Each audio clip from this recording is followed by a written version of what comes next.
Welcome students. आशा है आप लोग खुश होंगे और स्वस्थ होंगे। मैं प्रभा परगाई डीपीएस हल्द्वानी लामाचौड़ से आज आपके लिए अलंकार लेकर प्रस्तुत हुई हूँ।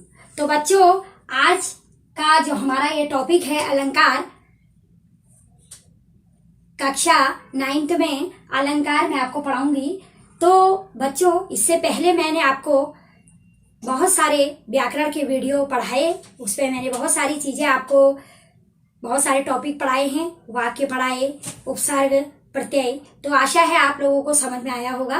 और आज का जो हमारा ये विषय है वो है अलंकार। अलंकार आपके लिए एक नई चीज है, क्योंकि 8th तक आपके उसमें अलंकार नहीं दिए गए थे, लेकिन अब आपके कोर्स में अलंकार हैं। तो इससे पहले भी मैं आप सभी को गूगल मीट के माध्यम से अलंकार पढ़ा चुकी हूँ और कई बार मैंने आपको अलंकार गूगल मीट के माध्यम से आप लोगों को समझाया है और बहुत सारे बच्चों को अच्छे से समझ में भी आया, उन्होंने आंसर भी दिए हैं।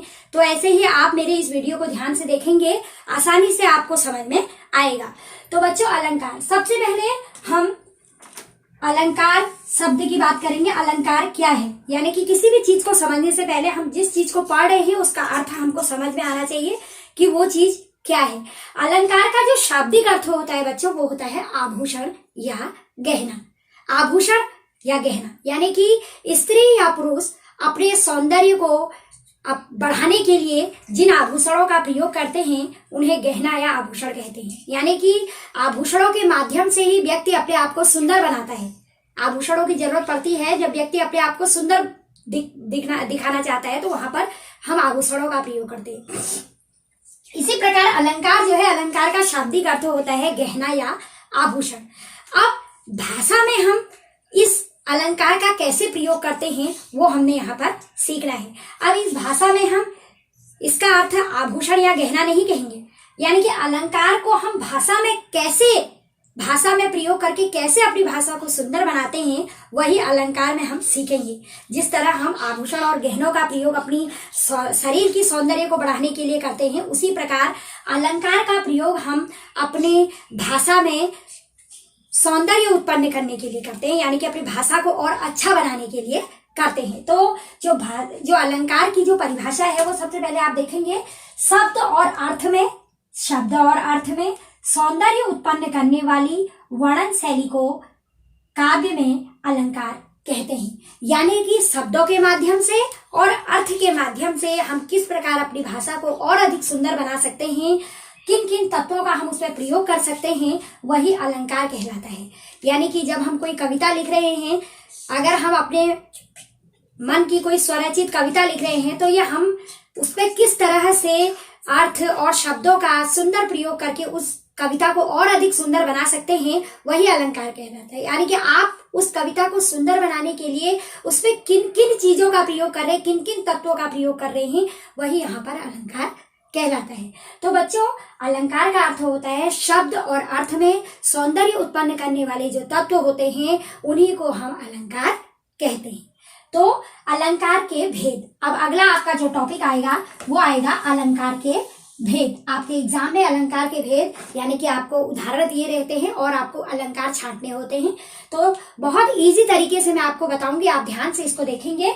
अलंकार के बच्चों 2 भेद होते हैं, एक होता है शब्दालंकार और दूसरा होता है अर्थालंकार। शब्दालंकार और अर्थालंकार। अब इन दोनों चीजों को हम जानेंगे कि शब्दालंकार क्या है और अर्थालंकार क्या है। तो शब्दालंकार का अर्थ होता है बच्चों, शब्दों के माध्यम से जब हम अपनी कविता में सौंदर्य उत्पन्न करते हैं, यानी कि किन शब्दों का प्रयोग हम अपने काव्य या गद्य में कर रहे हैं, उसी को शब्दालंकार कहते हैं। यानी कि यहाँ पर हम शब्दों के माध्यम से अपने काव्य में सौंदर्य उत्पन्न करेंगे। हम कैसे शब्दों का प्रयोग हम अपनी कविता में या अपने काव्य में या अपने गद्य में कर रहे हैं, वही यहाँ पर शब्दालंकार कहलाता है। अगला है बच्चों अर्थालंकार।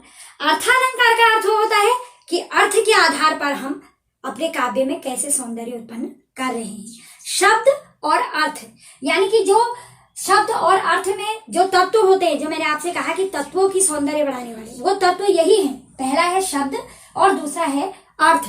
शब्द में अलंकार जोड़ के शब्दालंकार हो गया और अर्थ में अलंकार जोड़ के अर्थालंकार हो गया।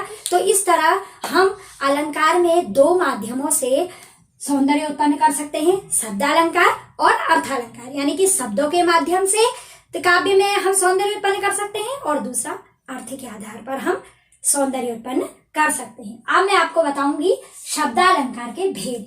शब्दालंकार के भेद, शब्दालंकार के बच्चों 3 भेद होते हैं। मैंने आपको गूगल मीट में भी ये तीनों भेद एक एक करके आपको समझाए भी थे और आपने ये उदाहरणों के माध्यम से इसका आंसर भी आपने मुझे दिया था। सबसे पहला है शब्दालंकार में अनुप्रास अलंकार, दूसरा है यमक अलंकार और तीसरा है श्लेष अलंकार। यानी कि शब्दालंकार के अंदर हम इन 3 चीजों को पढ़ेंगे, अनुप्रास अलंकार, यमक अलंकार और श्लेष अलंकार। तो सबसे पहले जो हमारा अलंकार होगा बच्चों वो होगा अनुप्रास अलंकार। अब अनुप्रास अलंकार क्या है? अनुप्रास अलंकार मैं आपको बताऊंगी। जहां पर एक ही वर्ण की आवृत्ति बार बार होती है वहां पर अनुप्रास अलंकार होता है। आप इसको अपनी कॉपी में नोट भी करेंगे। जहां पर मैंने कहा जहां पर एक वर्ण की आवृत्ति बार बार होती है, जैसे मैंने एक उदाहरण यहां पर लिखा, तरनी, तनुजा, तट, तमाल। ये आपका क्या हो गया? तरनी, तनुजा, तट, तमाल। यानी कि एक वर्ण आप जानते हैं अ, क, ख, ग, घ, ये जो अलग अलग है ये सारे क्या होते हैं बच्चों? वर्ण होते हैं। तो सबसे पहले मैंने आपको बताया तरनी, तनुजा, तट, तमाल। ये एक अनुप्रास अलंकार का उदाहरण मैं आपको समझा रही हूं। तरनी में आप देख रहे हैं कि तो और तो, यानी कि एक वर्ण तो वर्ण की आवृत्ति यहाँ पर बार बार हो रही है, बार बार एक ही वर्ण आपका आ रहा है, तो वहां पर आप कौन सा अलंकार करेंगे? अनुप्रास अलंकार करेंगे। तो इस तरह मैं आपको विस्तार से इसको समझाऊंगी। तरनी, तनुजा, तट, तमाल। जैसे रघुपति, राघव, राजा, राम। रघुपति, राघव, राजा, राम। इसमें आप देख रहे हैं कि रघुपति राघव रघुपति, राघव, राजा, राम। राजा में यानी कि एक ही वर्ण वर्ण की आवृत्ति बार बार हो रही है, तो वहां पर आप इसे अनुप्रास अलंकार करेंगे। ऐसे एक उदाहरण मैं आपको दे रही हूं, चारु चंद्र की चंचल किरणें। यहाँ पर आप देख रहे हैं चारु में चौ, चंद्र में चौ, चारु चंद्र की चंचल किरणें। चौ यानी कि यहाँ पर चौ वर्ण की आवृत्ति बार बार हो रही है, तो वहां पर आप अनुप्रास अलंकार करेंगे। बस आपने इतना ध्यान रखना है कि अनुप्रास अलंकार वहां जहां पर एक वर्ण की आवृत्ति आपको बार बार देखने को मिलती है वहां पर आप अनुप्रास अलंकार करेंगे। जैसे यहाँ पर तरनी, तनुजा, तट, तमाल में तो वर्ण की आवृत्ति बार बार हो रही है, रघुपति, राघव, राजा, राम, यानी कि वर्ण की आवृत्ति बार बार होती है।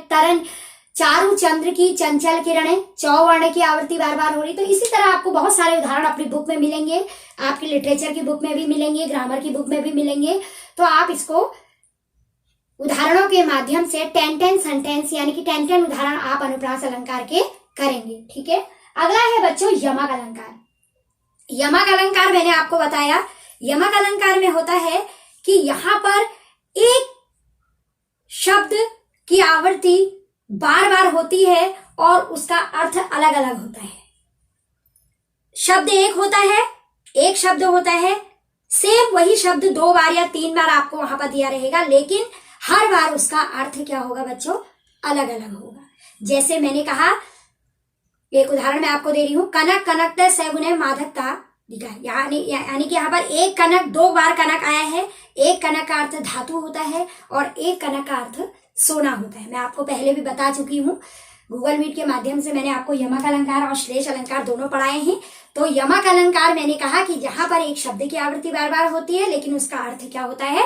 अलग अलग होता है, वहां पर आपका यमक अलंकार होगा। अगला है बच्चों श्लेष अलंकार। श्लेष अलंकार में क्या होता है? श्लेष का अर्थ होता है चिपकना, यानी कि चिपका हुआ। यहां पर क्या होता है? शब्द एक होता है लेकिन उसका अर्थ अनेक होते हैं। एक ही शब्द के बहुत सारे अनेकार्थी, यानी कि उसी शब्द के बहुत सारे अलग अलग अर्थ आपको मिलेंगे। तो ये तीनों अलंकार जो आपके हैं, अनुप्रास, यमक, श्लेष, इनके उदाहरण आप अपनी बुक में ढूंढ के 10 उदाहरण लिखेंगे। अगला जो यमक श्लेष अलंकार है वो मैं आपको अपनी नेक्स्ट वीडियो में विस्तार से समझाऊंगी।